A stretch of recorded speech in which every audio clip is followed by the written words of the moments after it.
Welcome to the world of the glorious prime rib. We've been asked for a while to do one. We're coming into fall. The holidays will be approaching at some point, and you might like this as a good option instead of the usual suspects. And look, there's a few ways you can do this. You could smoke it, you could grill it, you could roast it. We're going to rotisserie it. And for those of you that don't have a rotisserie, don't sweat. I'll talk you through that all along the way. But regardless, it's going to be fantastic. And look what we're starting with. 6.02 pounds of a prime rib. And in this case, a prime rib. It's not choice. It's USDA prime. And look, hold on. Go away paper. Look at her. Him. Zim. Whatever. The marbling is what tells you that it's prime. It's what gives the extra flavor because it's extra fatty, little ribbons of fat running through it. Now, this is a three bone, 1, 2, 3. And in this case, this butcher shop that I go to, they cut the bones off and then tie them back on. And why would they do that? Do you want to guess why, Max? Flavor? Well, yes, flavor, because when you cook things with the bone brings extra flavor. But they cut them off and then tie them back on because it makes carving this thing after the fact much easier. Most civilians don't want to have to take 130 degree, 6-pound piece of meat out of the oven and now trim off those bones. Yes, you could cut them into big, thick slabs with the bone attached if that's your thing, but generally you'd want to separate from the bones, and they've made it easy. You get all the benefits of cooking with the bone with none of the hassle. So here's the plan. We prep it. Very simple. We rotisserie it. It's not the right word. We prep it. We stab it with the rotisserie forks. We get it over to what we're going to cook it on. We'll talk about that. And it's kind of a piece of cake. A couple things to do while it's happening, but it's the best ever. And it's deceptively simple. It really is. Whether you do it on the rotisserie or in the oven or whatever. Okay, here's how we start. With some mustard. It's going to go on the outside, but it's not regular mustard. It's horseradish mustard. It's a great frickin' start. Mustard, it's going to add a tiny bit of flavor. Not too much. But we use it because it's going to help our seasoning stick perfectly. And so we want this top, sides, all the way around. And really, your hands are the best tool for this, folks. The absolute best tool. And a good butcher, you'll see there's not too much fat. They will take off what is really unnecessary. Okay, so once you got mustard on, and look, if you had regular mustard, you could use it. It will not come out at the end tasting like mustard. It'll just be better. Now we season. And I have kosher salt, black pepper, and garlic powder mixed together. And it's a big piece of meat, so we can season liberally. Start here.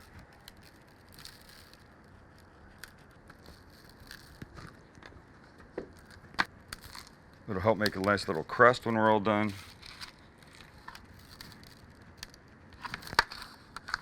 We got some fun stuff to do during that you're gonna really like. Okay, last. Hey fly, f off! When you think you've done a good job, now we can stab. And here's what we've got. The stabbing utensils. These guys come out. So what you want to do, you want to insert the giant, what's this called, Max? The rotis? I guess, the tis? maybe. We want to go through the center of meat. It's a little pointed, so you're pushing, you're feeling on the other side for it to come through. And when it does, there we go. Okay. Now the prongs go on, one on each side. We'll start over here. You can clean your hands after. Don't worry about it right now. On we go. Push. Hey, stop that. we push. There we go, in like that. And then this one comes on and in it goes. And the final push. There you go. Okay. Once it's in, we're gonna just tighten it, just thumb tight, because we want the placement to be perfectly center. And I know it looks like it's pretty center right here, but you know, this is gonna slide into the little mechanism, so you finish it over there. So thumb tight for now, so nothing falls off. We wash our hands, can sit for a solid half an hour or so, because you don't want it to be cooking from ice cold. I took it out of the fridge an hour ago, could easily use another half an hour. Cool? Wash your hands, we'll go start our flames. Fire, we love the fire part. This is a Calibre Pro Kamado. Clearly it's a Kamado cooker. It has a reputation for having the longest amount of burn time with 1 pound of fuel than any other Kamado cookers in the business. This is our instrument of rotisserie today. It's fantastic. It's got a big heavy top. You can see, look at the inside. I've used the hell out of this thing. By the way, this is not an ad. I just love it. I've had it for quite some time. What I like is what we're gonna use today. This is called a rear blaze basket. So we'll fill this up with charcoal. It will burn away. The roast will turn here, right? Indirect heat and help it cook evenly and slowly and perfectly. So this is called a chimney. It's one of the greatest things for starting charcoal ever invented. You fill it up with charcoal, you either stuff newspaper underneath it, or in this case, you can see I've got 3 little bundles that are natural lighting starters. It's not chemical, there's no taste, there's nothing. So all I do is I'll take this, light these 3 guys, set them down here, and in about 25-30 minutes, that will be ready to go to dump in, and we're off to the rotisserie races. There is nothing like cooking on charcoal, ladies and gentlemen, short of natural wood. I just love the way it starts. And by the way, the second that starts, my neighbors are like, what the f is he making now? And I want some. When this is ready, Max will pop up that little cool black screen with a bunch of my faces on it, and on goes the prime rib. Here's the plan. We pick up the chimney. You can see, look, white charcoal now on top. By the way, I hate this frickin' glove. It's slippery. I went to get one of those mitts today and I screwed up on my time. We dump this in here.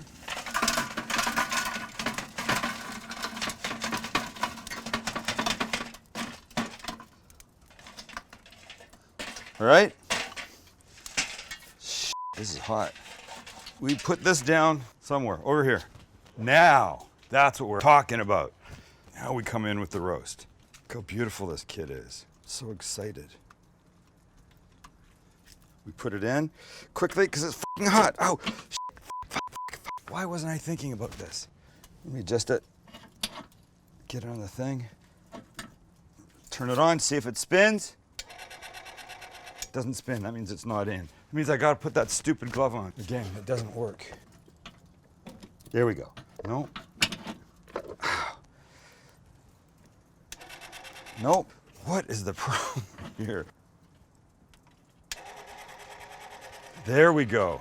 I kind of want to slide it over a little bit. So here's what I have to do. Do this very carefully. Loosen that side. Loosen that side. Put the big glove on.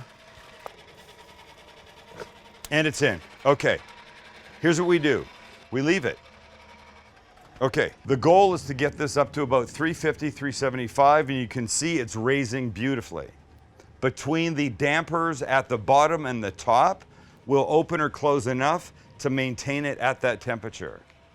Like we've hit 350, so we'll close them a bit to give it less oxygen, therefore less temp. Now, we make a basting sauce. About a half an hour after it's started cooking, you want to start basting it. We're gonna make a tremendous basting sauce. Tremendous. With the following ingredients. A stick of butter. I know, it looks like a lot. Don't worry about it. You're gonna be fine. Olive oil. Beautiful. Fresh garlic.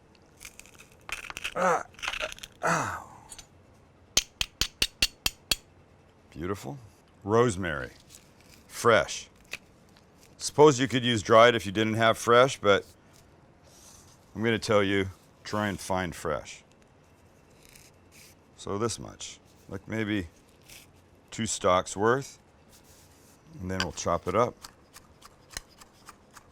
Doesn't have to be too fine, but you chop it up a little bit and you bring out more of the rosemary flavor. Put this in. We have fresh thyme. Take some of this, which is a huge pain in the ass to deal with, but beats the hell out of dried thyme. And the key is, you take one of the stems and you go down or backwards from the way they grow, and they just come right off. It grows like this. You start at the top, you come down, and there you have it. Now when you got a decent amount of that in, quick little chop, scoop it up, put it in. The last thing we're gonna add is a little soy sauce. Now, it's not gonna make it Asian in flavor. It's not gonna make it soy sauce in flavor. It's going to add umami, which is of the taste you have, salty, sour, sweet, and bitter. It's the newest one from like the mid 80s. It's umami. And umami was recognized in Japan in the early 1900s. I sound like a professor now, but really it's the taste of savory from things like meat and cheeses. And it really takes your taste buds and just has them go.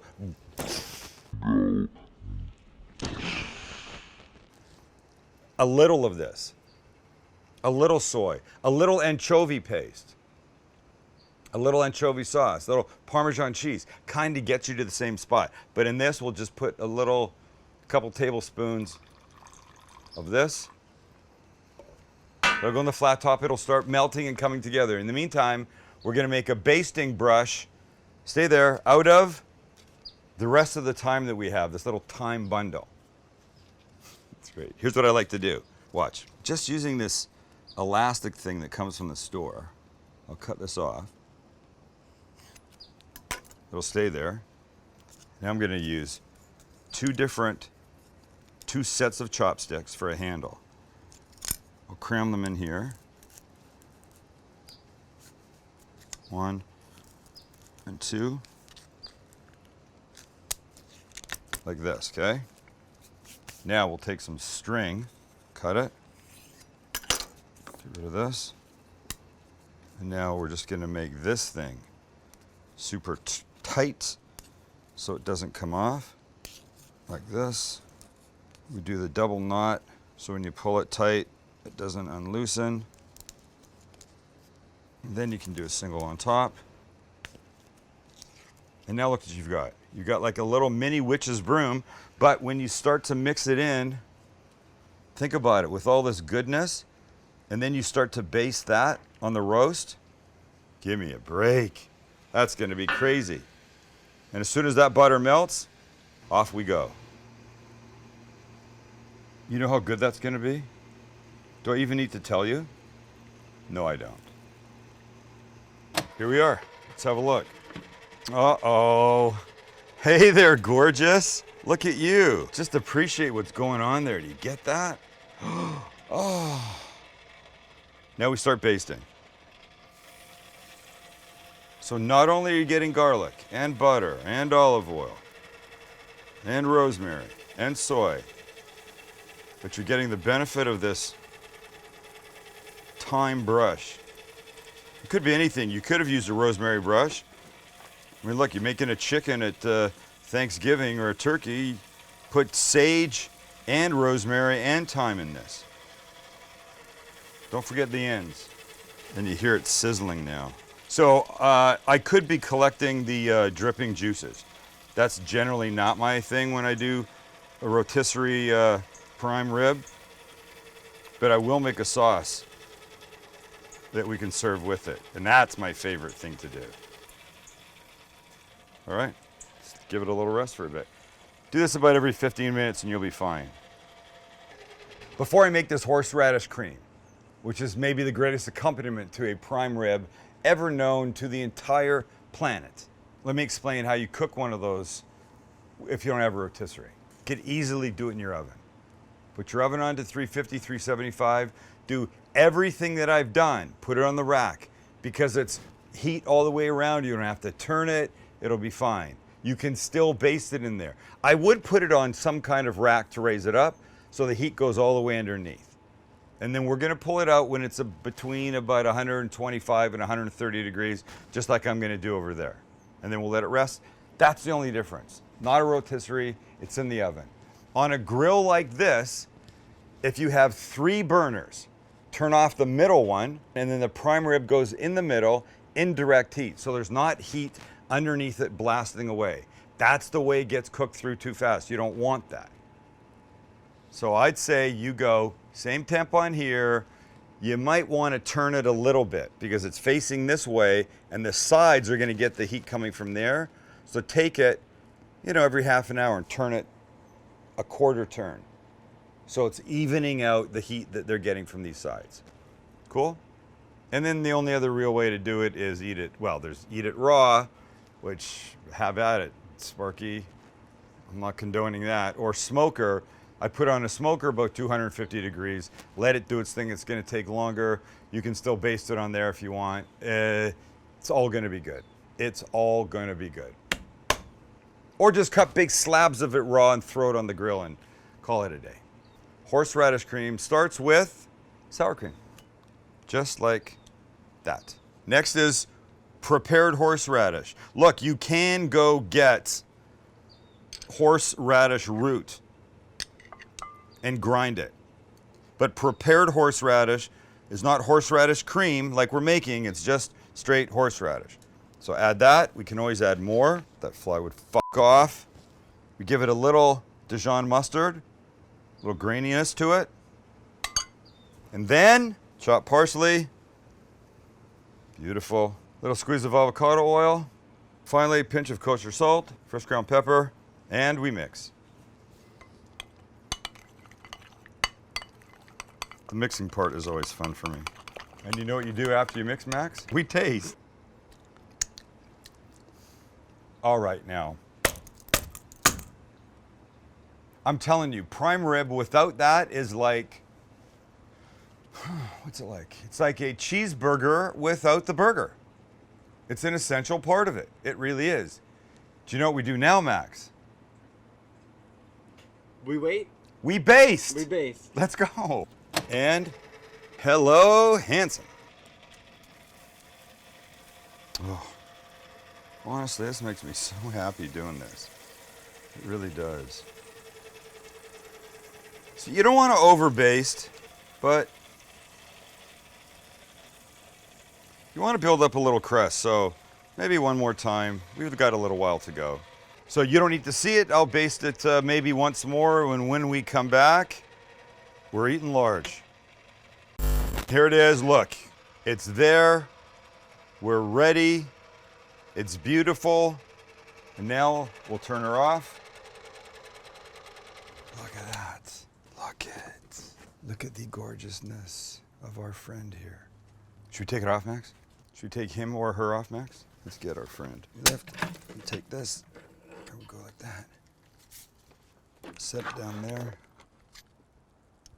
And here we go. And we're there, and gorgeous. So let's do this. Let's take these prongs out.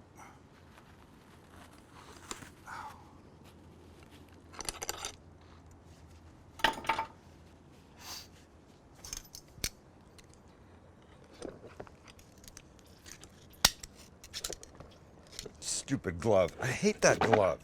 Don't ever buy that glove. Ever. Now you know what we do, Max? Cut? We let it rest. No. 15 minutes. Covered in foil. Tell me when you're ready.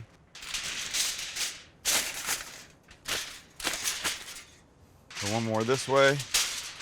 Look, this is important. This is the time that lets the juices reabsorb back into that giant primal cut of meat. If you cut it right now, it'll be delicious, but all the juices will run out like you've poked a hole in an above ground swimming pool and it'll be dry in no time. especially tomorrow when you want a roast beef sandwich. After 15 minutes, the angels sing. And you remember the bones had previously been removed and tied back on. So let's untie them by cutting off the strings right here. So string, it's gonna come out. Got guy right here. One more over here. Now we get rid of this. I just licked my fingers. Oh my God. Look at the bones. Oh, look at that gorgeousness. Look at that gorgeousness. Okay, so let's do this. Sorry. Let's go look. You know the outside is going to be more well done, correct? But look at gorgeous that is. You know the only thing I don't like about a rotisserie is the hole. But it's, Max, could you ask for anything better? No. So this for me is close to medium. As we get more into the center, we're going to get more medium rare, but this right here, you should just feel how soft and tender and I gleet.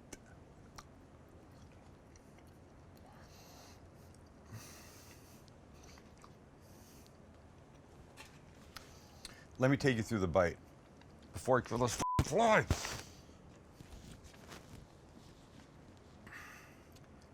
It's USDA prime, which means it's got extra marbling, which means you can taste the extra fat in your mouth. Not in a bad way, in a delicious way. But I'm getting just gorgeous garlic and the thyme and the rosemary. And I know that soy sauce is playing a very important part in making this thing extra savory in my mouth. But I'm not tasting soy sauce at all.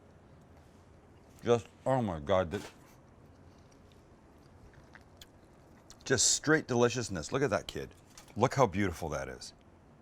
Was that fantastic? And then for those that like the bones, and a lot of people like to chew on a bone, they just popped right off. There's no cutting around them. There's no maiming the whole prime rib, ruining it just to get the bones off. Look at gorgeous on that side, gorgeous. Crispy, beautiful crust on that side, amazing. But the one thing we haven't done yet, Max, is the horseradish. So, a little bit. I just had a little outside piece. I blew on it, it's not hot anymore.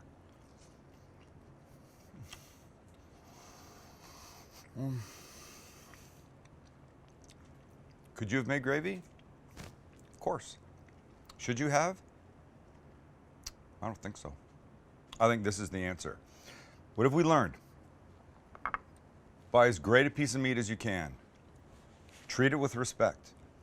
Just horseradish mustard, salt, pepper, garlic powder on the outside, into a 350, 375 oven, rotisserie, or lower if you're going to do it on a smoker, and then you baste it. And if you don't want to make a thyme brush, just put extra thyme in with the butter and the olive oil and the garlic and the soy and the rosemary. And then you just, deceptively simple, I said that at the beginning. But here's what I want to say. I want to say thanks for being there, thanks for watching. We love that you're there, we love that you contribute, we love that you comment, and we want to know, what do you want us to make? Put that in the comments below. All right? All right? All right. Time for us to go eat some prime rib right now, because I'm a thinking man. It's 5:20 in San Diego, not 4:20. It's not always 4:20. It's 5:20 in San Diego, and this is family dinner tonight. Everybody's coming over.